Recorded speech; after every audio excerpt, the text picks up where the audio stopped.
오늘은 아잔 브라흐마의 술 취한 코끼리 길들이기에서 진정한 자유에 대한 내용입니다. 나의 동료 수행승 하나가 퍼스시 가까운 곳에 있는 경비가 삼엄한 신축 감옥에서 몇 주 동안 명상을 가르쳤다. 여러 제소자들이 그 수행승과 가까워졌고 다들 그를 존경하게 되었다. 명상 지도 마지막 날 제소자들은 그에게 불교 사원에서의 하루 일과에 대해 질문했다. 그 수행승은 대답했다. 우리는 하루도 예외 없이 새벽 4시에 기상합니다. 더 일찍 일어나는 것은 자유지만 더 늦게 일어나는 것은 허용되지 않습니다. 우리의 작은 방에는 난방 시스템이 되어 있지 않기 때문에 어떤 때는 몹시 춥습니다. 우리는 하루에 단 한 끼만을 먹는데 그것도 그릇 하나에 다 섞어서 먹습니다. 오후나 밤중에는 일체 아무것도 먹을 수 없습니다. 물론 성행이나 술도 금지되어 있습니다. 텔레비전이나 라디오도 없고 음악도 들을 수 없습니다. 영화 관람과 스포츠를 즐기는 것도 금지되어 있습니다. 대화도 최소한으로 줄여서 하며 잠시도 쉬지 않고 일하고 자유시간은 가부좌를 하고 앉아 자신의 호흡을 지켜보는 것으로 보냅니다. 침대가 아니라 바닥에서 잠을 잡니다. 제소자들은 우리의 절 생활이 이루 말할 수 없이 엄격한 것에 이루 말할 수 없이 놀랐다. 그것에 비하면 그들의 교도소는 별 5개짜리 호텔이나 다름없었다. 사실 제소자 중 한 명은 자신들의 친구가 된 이 수행승의 이루 말할 수 없이 비참한 처지에 동정심을 느낀 나머지 자신이 어디에 있는지조차 망각하고서 말했다. 당신의 절은 전혀 사람이 살 곳이 못 되는군요. 이곳으로 와서 우리와 함께 지냅시다. 그 말에 그곳에 있던 모든 이들이 한바탕 웃음을 터뜨렸다고 그 수행승은 내게 전했다. 그 말을 들었을 때 나도 웃음을 터뜨리지 않을 수 없었다.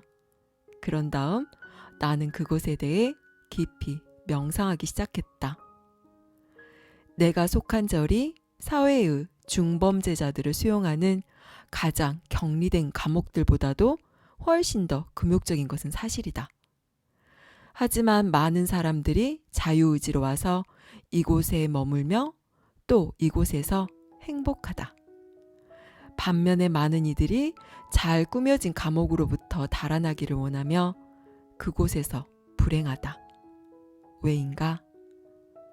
내가 속한 절에서는 수행승들이 이곳에 머물기를 원하지만 감옥에서는 제소자들이 그곳에 있기를 원치 않기 때문이다. 단지 그 차이이다. 어떤 장소든 당신이 그곳에 있기를 원치 않는다면 아무리 안락하더라도 당신에게는 그곳이 감옥이다. 이것이 감옥이라는 단어의 진정한 의미이다. 당신이 머물고 싶어 하지 않는 어떤 상황, 그것이 곧 감옥인 것이다. 만일 당신의 직업이 당신이 원치 않는 것이라면 그때 당신은 감옥에 있는 것이다. 만일 당신이 원치 않는 관계 속에 있다면 당신은 또한 감옥에 있는 것이다. 만일 당신이 병들고 고통스러운 육체 속에 있는데 그것을 원치 않는다면 그건 역시 당신에게는 감옥이다. 당신이 원치 않는 어떤 상황이 곧 감옥인 것이다. 그렇다면 삶의 그 수많은 감옥으로부터 어떻게 달아날 것인가? 쉽다. 당신이 처한 상황에 대한 당신의 인식을 그곳에 머물기를 원함으로 바꾸라. 그렇게 하면 심지어 상 쿠엔틴 또는 그것보다는 약간 나은 나의 절이라 해도 당신에게는 더 이상 감옥이 아니게 될 것이다. 당신의 직업, 인간관계, 병든 육체에 대한 당신의 인식을 바꾸고 그것을 원하지 않는 대신 그 상황을 받아들임으로써 그곳은 더 이상 감옥처럼 느껴지지 않게 된다. 그곳에 있는 곳에 만족할 때, 그때 당신은 자유롭다. 자유는 당신이 지금 있는 자리에 만족하는 것이다. 감옥은 지금 있는 자리가 아닌 다른 어떤 곳에 있기를 원하는 것이다. 자유로운 세상은 지금 이 순간에 만족하는 사람이 경험하는 세상이다. 진정한 자유는 욕망으로부터의 자유이지 욕망의 자유가 결코 아니다. 여기까지 아자한 브라흐마의 술 취한 코끼리 길들이기였습니다. 혹시 당신도 지금 감옥에 있지는 않으신가요? 생계를 위해서 하기 싫지만 억지로 해야 하는 직업이라는 감옥. 나를 힘들게 한다고 생각하는 인간 관계의 감옥. 항상 무언가 부족하고 마음에 들지 않는 불만족스러운 나의 외모라는 감옥. 건강하지 못하고 나를 고통스럽게 하는 병든 육체의 감옥.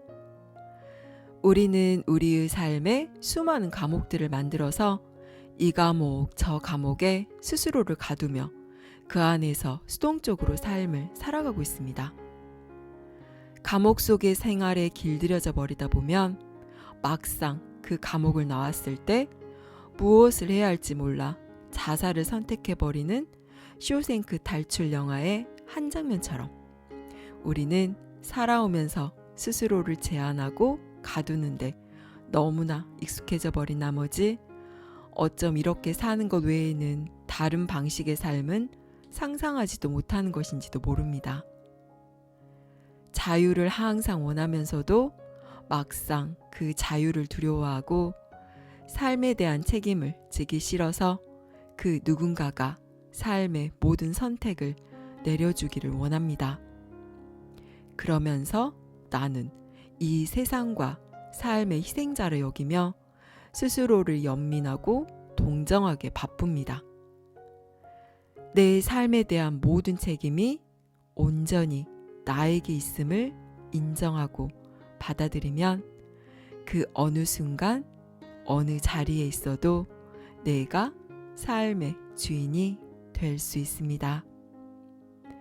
내 삶의 모든 힘은 그 누구도 내 바깥에 그 어느 곳도 아닌 오직 나에게 있음을 알아차리세요. 감사합니다. 사랑합니다.